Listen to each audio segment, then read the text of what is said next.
Hello and welcome to the news at 5 live on Channels Television. I'm Dominic Iwiwu with the stories and reports we're tracking at this moment. We start off with security as troops of 6th Brigade Nigerian Army and Sector 3 Operation Wellstroke have foiled a kidnapping attempt and rescued 3 victims in a swift intelligence-driven operation conducted in Taraba State. The operation was carried out on the 5th of January 2026 following the receipt of a credible intelligence report by troops of 6th Brigade deployed at Jebjeb town, indicating the presence and activities of suspected kidnappers in Sangai village, Bachama ward of Karim Lamido local government area. A statement by the Brigade Public Relations Officer Lieutenant Umar Mohammed says on citing the advancing troops, the kidnappers abandoned their captives and fled into the surrounding area. Consequently, troops successfully rescued Nimron Omar, 25 years old, Abba Faras Ibrahim, 20 years old, and Habila Yunusa, 23 years old. The rescued victims are currently in military custody, where they are receiving necessary care and documentation, after which they will be reunited with their respective families. Now, bandits armed with dangerous ammunitions have reportedly invaded several communities in Katsina State, abducting several persons during coordinated night attacks.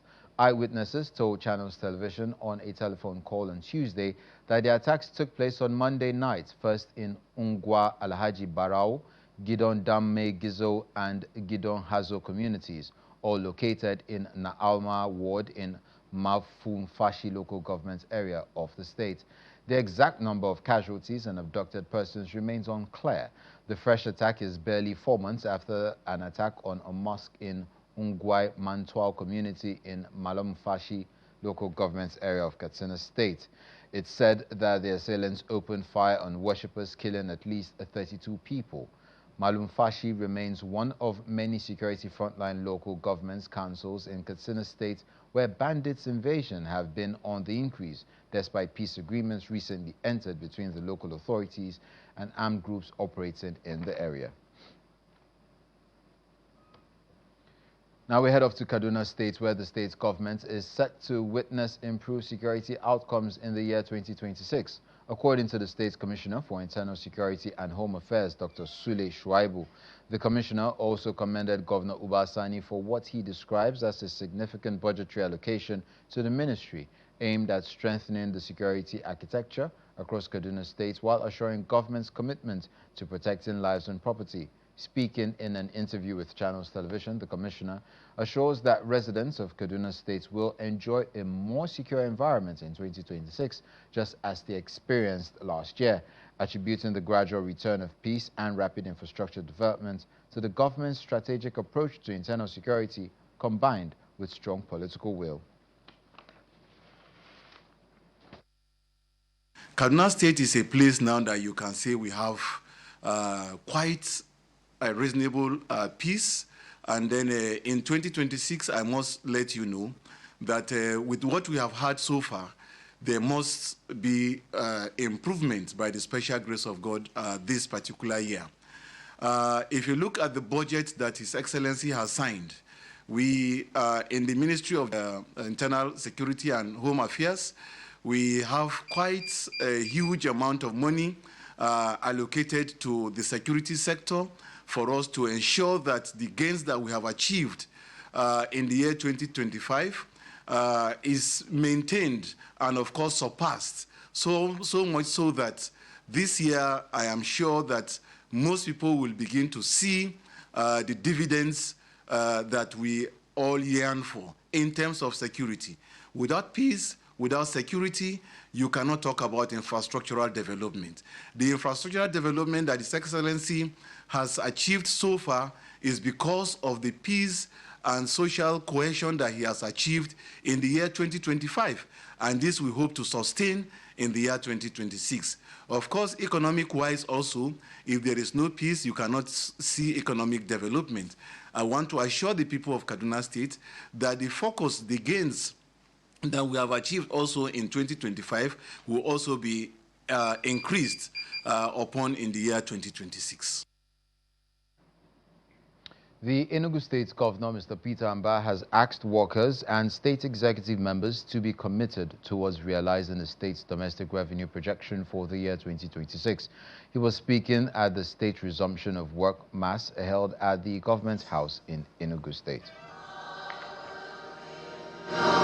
We ensure that the domestic revenue projection we've set for ourselves this year, that we realize it, so that we're then able to absorb shocks coming from all these geopolitical tensions across the globe. And to realize that projection would come from doing your own bits, doing your own little bits. We have ambitious revenue targets across the different MDAs.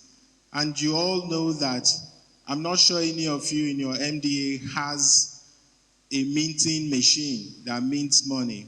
It's based on the quality of service, based on the speed of service. That is how the revenue will come. And so, as we depart here today, let us have a renewed vigor to do our own bits, to play our own roles. Now, leaders of the movement for the survival of the Ogoni people, MASOP, have renewed their demand for the full and transparent implementation of the Ogoni Dialogue Report as a prerequisite for the resumption of oil and gas operations in Ogoni land.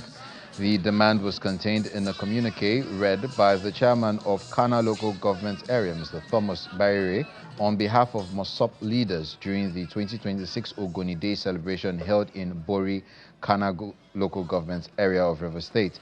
The MASOP leadership stressed that while the Ogoni people have consistently embraced dialogue and development, they remain opposed to what they describe as exploitation without justice.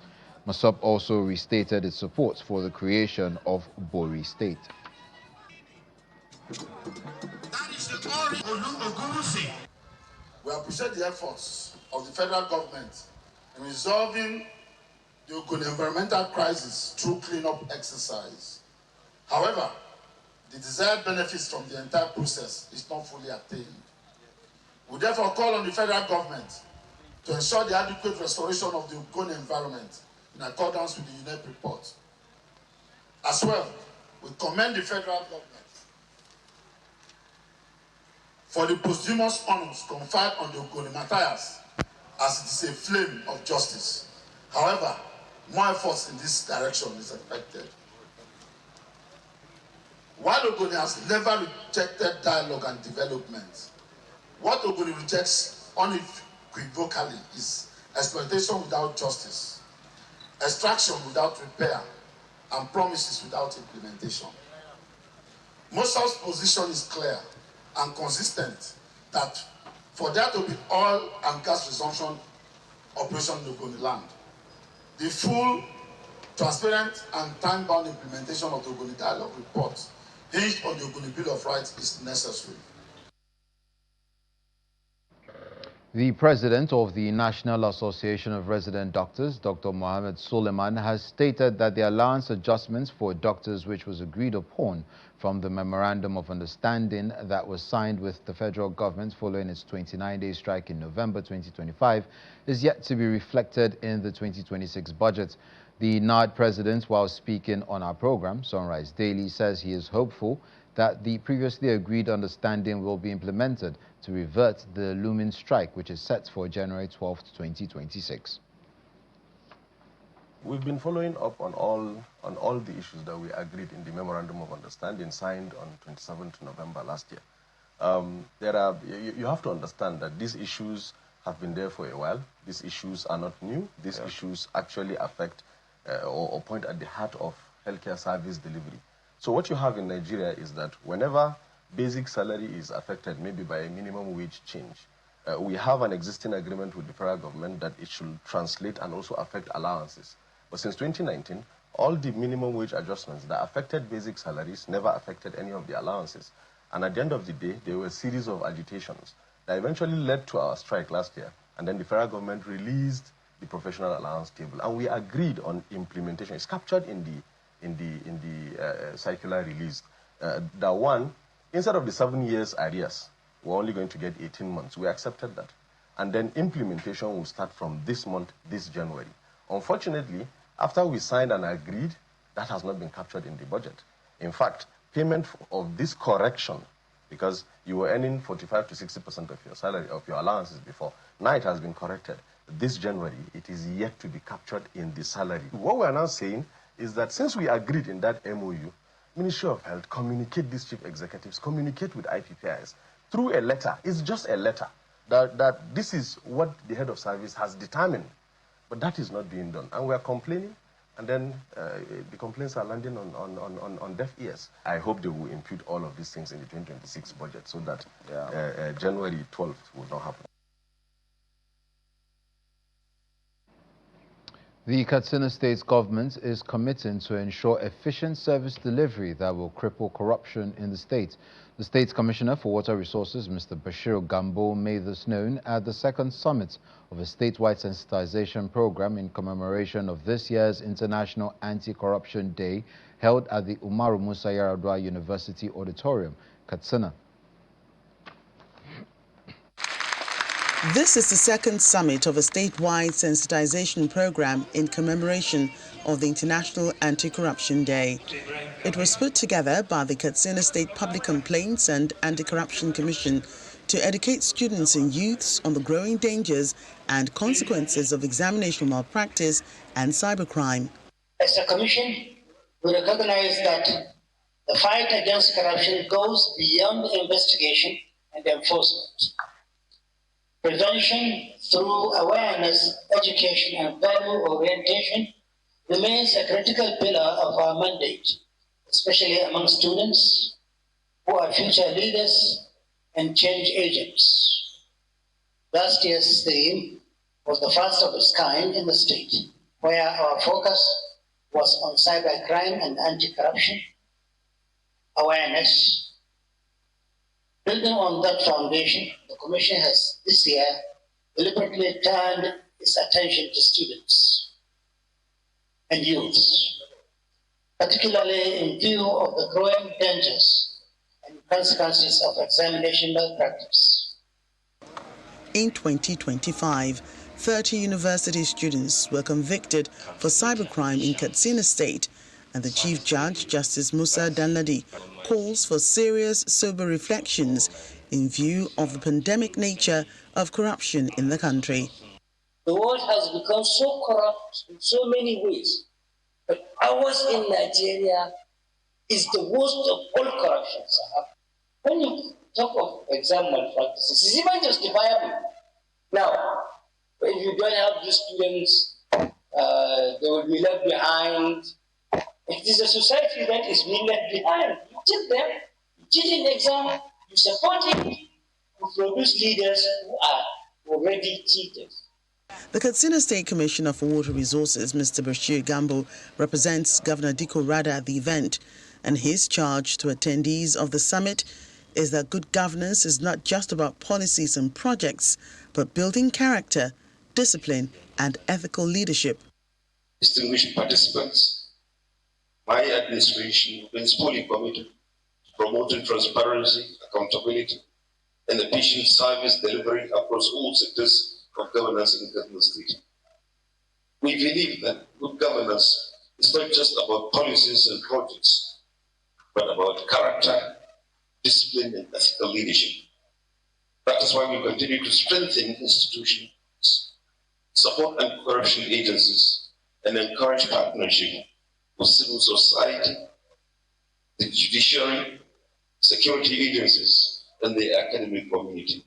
One of the highlights of the ceremony is the formal presentation of an award of excellence for public accountability and efficient service delivery to the Katsina State Governor by civil society organizations. You're watching the news at 5 live on Channels Television. Still ahead in the world of business, Nigeria's domestic credit hits 100 trillion naira in November. That and more when we come back.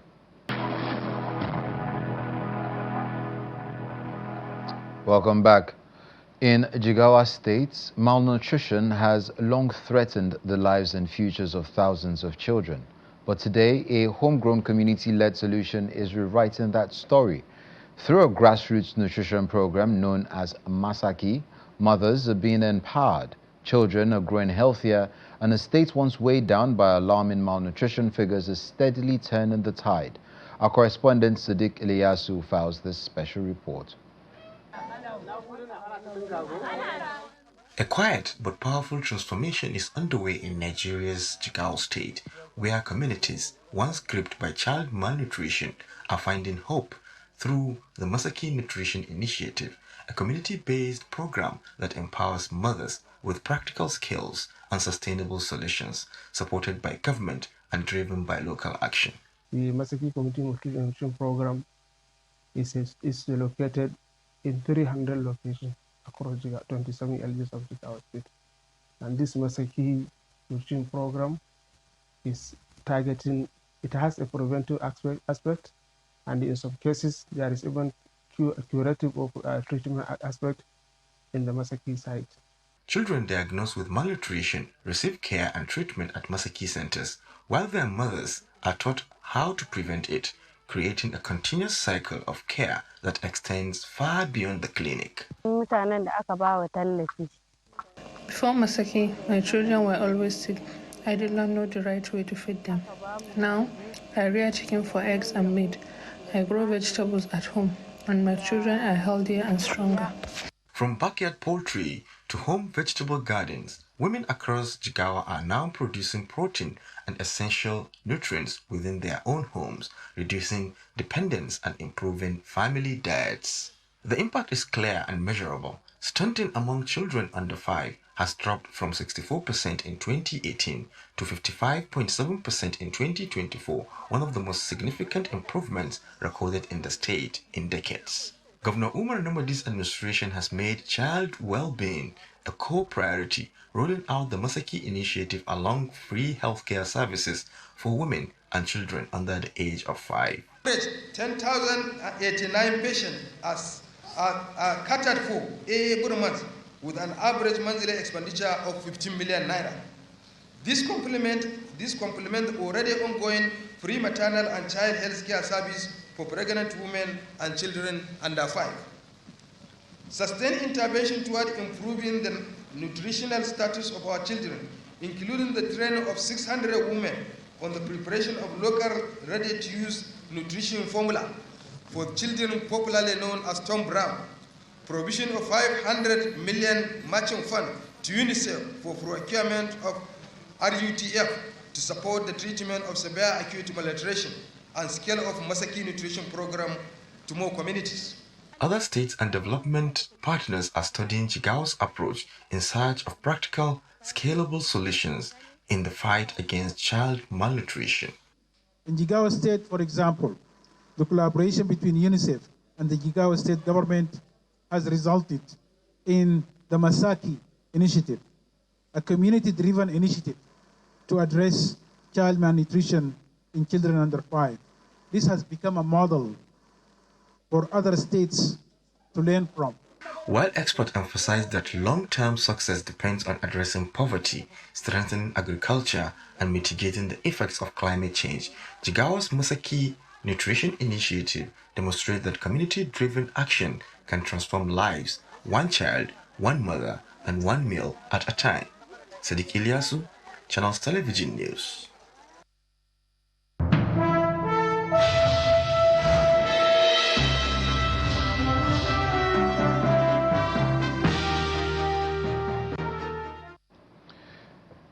Nigeria's capital market is expected to remain bullish this year, supported by the bank recapitalization exercise, rising investor confidence, and other policy measures aimed at fostering growth.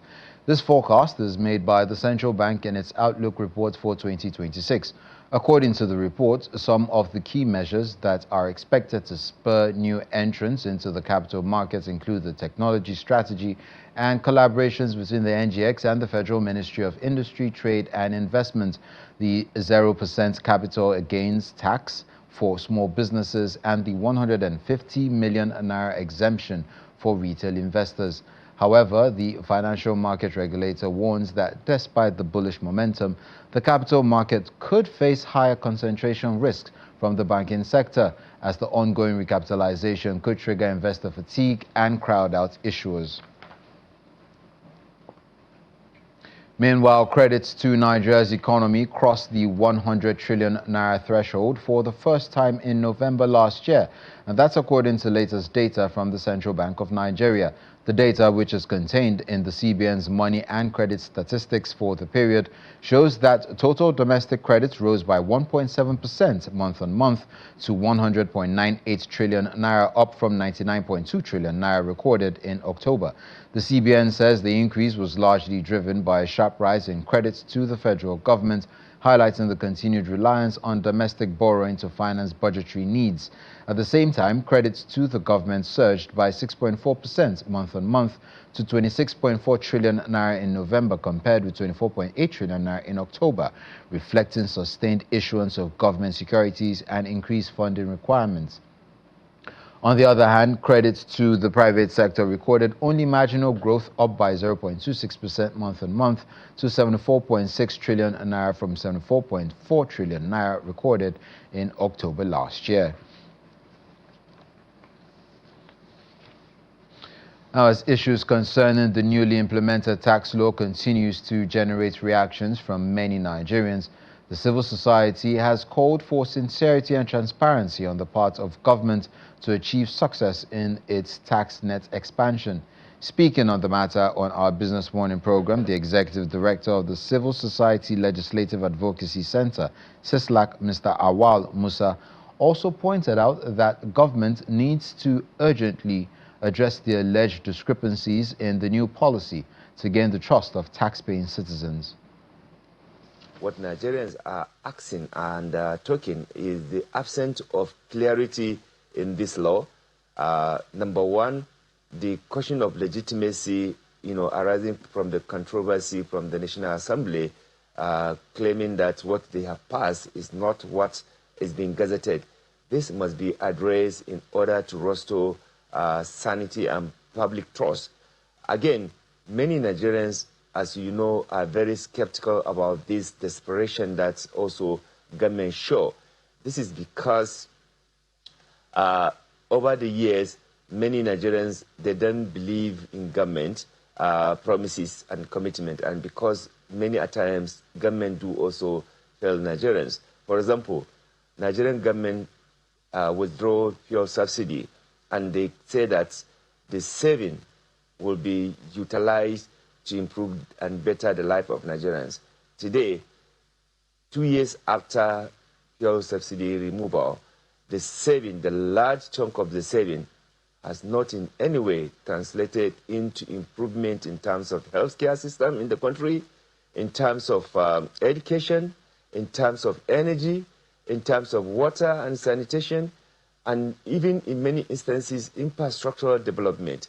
So this is why many Nigerians are believing that the absence of transparent and accountable utilization of these taxes will also follow the same way, the way this subsidy saving were made. And government must do everything possible to convince Nigerians beyond reasonable doubt that this is not going to be business as usual. Unfortunately, that has not been a core center of the communication from the government in terms of restoring or consolidating confidence on Nigerians, on the ability of government to be transparent, to be accountable.